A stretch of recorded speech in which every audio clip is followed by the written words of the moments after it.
সোমবার চাঞ্চল্য ছড়ালো ধুলিটোড়া গ্রামে। একটি পরিত্যক্ত বাড়ি থেকে উদ্ধার হলো একেবারে তাজা 22টি বলবোমা। ঘটনায় তীব্র আতঙ্ক ছড়িয়েছে সমগ্র এলাকায়।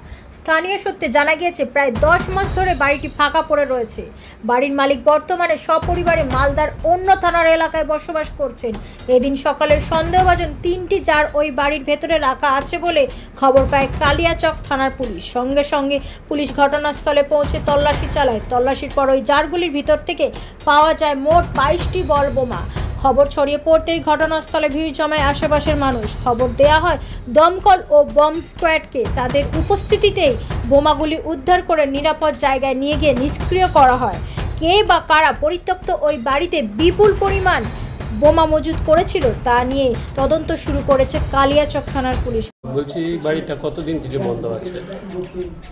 ওর বাবা ও 15 বছর আগেই চলে গেছে ওখানে, আর একটা ছেলে থাকতো ও 10 মাস আগেই চলে গেছে, 10-11 মাস আগেই বাড়ি বন্ধ করে তালা লক করে চলে গেছে।